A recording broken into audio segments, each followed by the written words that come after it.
बातमी आहे श्री क्षेत्र ओझर येथून। श्रीराम, लक्ष्मण, जानकी व हनुमान यांच्या मूर्तीचा प्राणप्रतिष्ठा सोहळा नुकताच ओझर येथे मंगलमय वातावरणात संपन्न झाला। या मूर्तींची मुख्य प्रवेशद्वारापासून गावाला उजवी मारून राम मंदिरापर्यंत भव्य अशी मिरवणूक काढण्यात आली। या कार्यक्रमास ओझरकर व पंचक्रोशीतील ग्रामस्थांचा उत्स्फूर्त असा प्रतिसाद लाभला। या मिरवणुकीमध्ये आळंदी येथील बाल वारकरी, ढोलताशा पथक, डीजे तसेच हजारोंच्या संख्येने स्थानिक महिलांनी डोक्यावर घागर व कलश घेऊन या मिरवणुकीची शोभा वाढवली। त्याचप्रमाणे मांडव डहाळ्यांनी सजवलेल्या बैलगाड्या व ट्रॅक्टरने या मिरवणुकीला एक प्रकारचा आनंदाचा माहोल तयार झाला होता।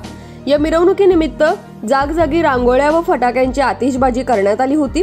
हरिभक्त परायण सरकटे महाराज, PSI शिंदे साहेब व BV अण्णा मांडे यांच्या शुभ हस्ते मूर्तीची प्राणप्रतिष्ठा व मंदिराचे कलशारोहण करण्यात आले। यानंतर हरिभक्त परायण गुरुदेव महाराज कोपरगावकर यांचे सुश्राव्य असे कीर्तन झाले। या कार्यक्रमानंतर श्री रामचंद्र देवस्थान ट्रस्ट यांच्या वतीने महाप्रसादाचे व अनेक सांस्कृतिक कार्यक्रमांचे आयोजन करण्यात आले। या मंदिराचे बांधकाम साई ओम कन्स्ट्रक्शनचे इंजिनियर किसन जाधव यांनी केले, तर हितेश भाई यांनी मार्बल बसवण्याचे काम केले। या कार्यक्रमाचे सूत्रसंचालन कैलास मांडे यांनी केले, तर आभार प्रदर्शन सूर्यकांत रवळे व प्रकाश मांडे यांनी केले। ह्याच बातमीचा प्रत्यक्षदर्शी आढावा घेतलाय आमचे ओझर प्रतिनिधी मंगेश शेळके यांनी। पाहुयात। हे मंगलमय अशा वातावरणामध्ये श्रीरामचंद्र देवस्थान ट्रस्टच्या वतीनं गेल्या 3 दिवसात ओझरमध्ये अयोध्याचं स्वरूप प्राप्त झालं आणि रामचंद्र देवस्थान ट्रस्टच्या सर्व कार्यकर्त्यांनी मोठ्या प्रमाणामध्ये मोठ्या उत्साहामध्ये 3 दिवस संपन्न केले। पहिली मिरवणूक अतिशय भव्य मोठ्या प्रमाणात होती, मग त्यामध्ये ढोल ताशा, वाजंत्री, लेझिम मंडळ, विशेष महिलांचं लेझिम मंडळ आणि मोठ्या प्रमाणामध्ये वाजंत्री, त्याचबरोबर जे मांडव डाळे आहेत आणि त्या स्वरूप इतकं मोठं प्रमाण होतं का 300 ते 400 महिलांनी एकच साड्या नेसलेल्या होत्या, 100 ते 200 युवकांनी एकच ड्रेस घातलेला होता आणि असा एक भव्य दिव्य सोहळा या गावात पुन्हा होणे नाही। 3 दिवसाचा सोहळा अतिशय लोकांच्या डोळ्याची पारणं फिटली। ओझरमधील सर्व संस्थातील पदाधिकारी आणि ओझरमधील सर्व भाविक या ठिकाणी या कार्यक्रमात सक्रिय सहभागी होते। 3 दिवस महाप्रसादाचं आयोजन होतं, दिवसभर महाप्रसाद असायचा। पहिल्या दिवशी तुपातला शिरा, मस्त कांद्याची भाजी दिवसभर 9 वाजता सुरू झाली, संध्याकाळपर्यंत तीच होती। दुसऱ्या दिवशी मसाले भात होता, त्याचबरोबर मोठा असा शिरा त्या ठिकाणी त्याचं अन्नदान झालं आणि आजचा हा 2 ते 3 हजार लोकांनी अन्नप्रसाद घेतला। बुंदी, भात, भाजी, वरण असा बेत होता आणि हा कार्यक्रम न भूतो न भविष्यती असा झाला। सर्व कार्यकर्त्यांना, ओझरमधल्या कार्यकर्त्यांना ऊर्जा वाढावीच असा हा कार्यक्रम झाला।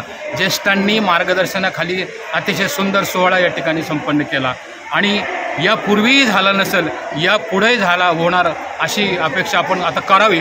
परंतु हा सोहळा, हा नेत्रदीपक आणि चांगला सुंदर सोहळा करण्यामध्ये श्रीरामचंद्र देवस्थान ट्रस्टने अतिशय मोलाची कामगिरी पार पाडली।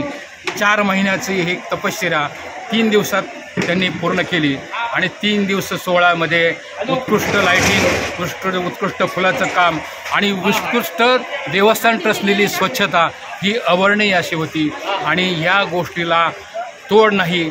या सर्व कार्यकर्त्यांनी परमेश्वराने त्यांचं बळ वाढवावं आणि असाच आदर्श यापुढील गावामध्ये संपन्न व्हावा या पद्धतीने अपेक्षा। धन्यवाद। आमचे श्री रामचंद्र देवस्थान ट्रस्ट ओझर श्रीराम मंदिर मूर्ती प्राणप्रतिष्ठा कलशारोहण समारंभ हा 3 दिवसाचा कार्यक्रम होता।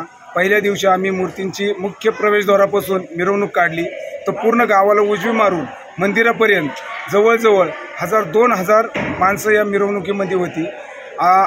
मिरवणूक झाल्यानंतर मूर्तीला धन्यवाद दिला। त्याच्यानंतर दुसऱ्या दिवशी गणेश पूजन, मूर्ती जला दिवस स्नान झालं, नंतर इतर धार्मिक विधी झाल्या। आज शुक्रवार दिनांक 10/3/2023 आजचा दिवस। आज गणेश पूजन, मूर्तीपूजन, कलश पूजन आणि मूर्ती प्राणप्रतिष्ठा या सर्व विधी हा सकाळी 7 ते 10च्या दरम्यान उरकला गेला। त्यानंतर सकाळी 10 ते 11 हबप गुरुदेव महाराज कोपरगाव यांचे सुसाव्य असं कीर्तन या ठिकाणी पार पडलं।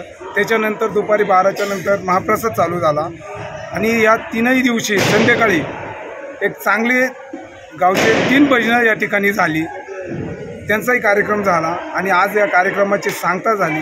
मोठ्या प्रमाणामध्ये या कार्यक्रमात गावकऱ्यांचं, ओझरकरांचा आणि पंचक्रोशीतील लोकांचा सहभाग लाभला। आज या ठिकाणी श्री रामचंद्र,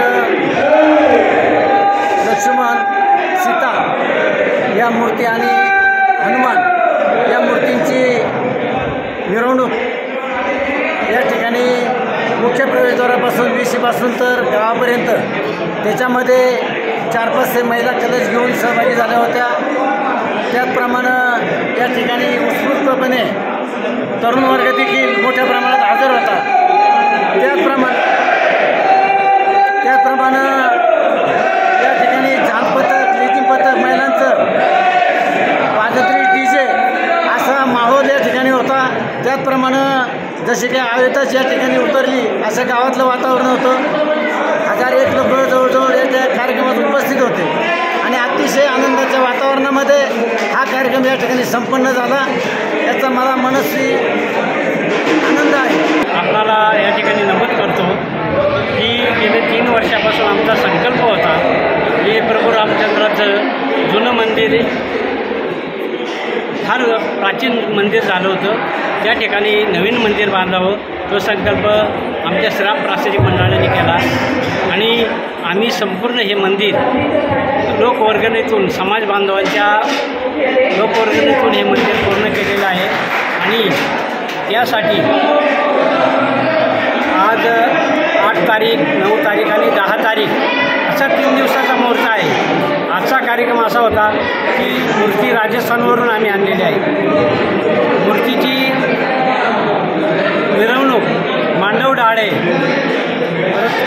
कळशी मिरवणूक, घागरी मिरवणूक, त्यासाठी ढोल ताशा पथक, दिंडी, भजन, मांडव डाळे या सर्वांची मिरवणूक आम्ही संपूर्ण गावामध्ये आणि आमच्या ओझरच्या कॉर्नरच्या वेशीपासून आम्ही गावामध्ये आणलेली आहे आणि मूर्ती आजच्या कार्यक्रमाने धान्यवास आहे, मूर्ती धान्यामध्ये ठेवलेली आहेत। उद्या या वास्तूची वास्तुशांती आहे, होमहवन होणार आहे, अन्नप्रसाद पण होणार आहे। त्याच्यानंतर 10 तारखेला मूर्ती प्राणप्रतिष्ठा आणि कलशारोहण समारंभ होणार आहे। परत 10 वाजता आणि कीर्तन होणार आहे। त्याच्यानंतर महाप्रसाद आहे आणि आजपासून 8 ते 10 तारखेपर्यंत संध्याकाळी 7 ते 9 असं संगीत भजनाचा कार्यक्रम या ठिकाणी होणार आहे।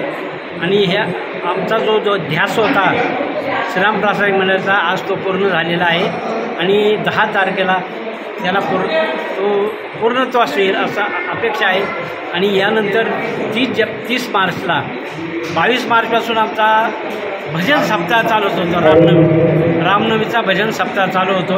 त्यामध्ये 8 दिवस आम्ही वेगवेगळ्या प्रकारची भजनं या ठिकाणी ठेवलेल्या आहे मंदिरामध्ये आणि 30 मार्चला या ठिकाणी श्रीराम जन्मोत्सव सोहळा आम्ही साजरा करणार आहोत। 10 ते 12 वाजेपर्यंत कीर्तन होणार आहे। त्यानंतर अन्नप्रसाद, मोठ्या प्रमाणात अन्नप्रसादाचं आयोजन केलेलं आहे। तरी सर्व ग्रामस्थांनी आणि मंडळातील सर्व सभासदांनी त्याचप्रमाणे भाविकांनी याचा लाभ घ्यावा असे मी श्रीराम प्रासादिक मंडळाच्या वतीने विनंती करतो। मी कैलास रामदास मांडे, विश्वस्त श्री विघ्नहर गणपती देवस्थान ट्रस्ट।